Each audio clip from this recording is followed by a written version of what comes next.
The student Elizabeth Okune, who attended Mberi Primary School, fell from a tree in November 2024 while she was in grade 8. Mimi nilikuwa mwanafunzi wa Mberi Junior School. Nilipata accident, nilianguka kutoka kwa mti. Despite these challenges, she sat for her national examinations in the hospital and passed well with a score of 51 points. Nilifanya mtihani ya grade 9 na nimepita na 51 points. The student describes some of the challenges she faces, saying that due to her condition, she cannot join a regular school as she is now living with a physical disability. Tangu niumie sijaienda shule. Nilikuwa tu napitia notes zenye walimu walikuwa wananiletea na ma textbooks na soma tu mwenyewe. Sijaienda shule tangu last year niumie. Mtihani nikafanyia hospitali tu, si kufanyia shule. Vitabu walimu saa zingine walikuwa wanatumanisha kutoka shuleni wanaleta, napitia tu mwenyewe.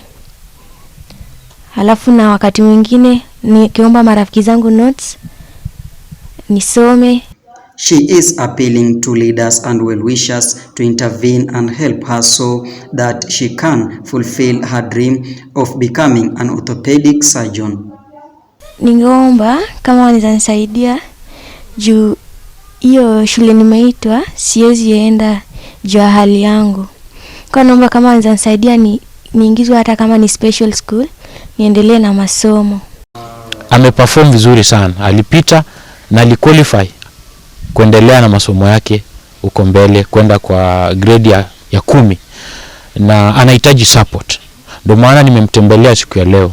Wanahitaji madawa, nimewaletea madawa ambayo inaweza wastiri kwa muda kidogo ama kwa muda kiasi, na pia wanahitaji hizo mipira venye mama ameeleza nimewaletea, na pia wanahitaji fruits, hizo vitu ndogo ndogo za kutumia, manake mtu ukiwa mgonjwa kulingana na matibabu yake anahitaji zile vitu ambazo zinaweza ongeza nguvu kwa mwili.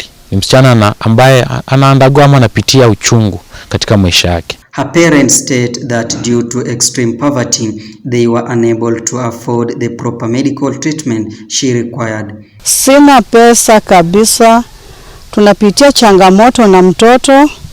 Sina cha kufanya kwa sababu huyu mtoto saa kidogo mpira imeblock. Kama mimi ndio mama ambaye namshughulikia, niko peke yangu, watoto wangu hawana. Mzee naye tena ni mgonjwa. Mimi upande wa mtoto, upande wa shule ni changamoto. Niko tu hivi vile mmeniona. Naomba tu wasanii ambao wanaweza nisaidia kwa sababu ni mtoto amefanya mtihani amepita. Ni mtoto ambaye ako kwa wheelchair, shule yake ni special. Yenye hawezi enda shule ambayo ameitwa. Furthermore, her father suffered an illness that left his leg disabled, leaving the entire burden of care to the mother. Mimi mwenyewe mguu ikaanza kuniwasha.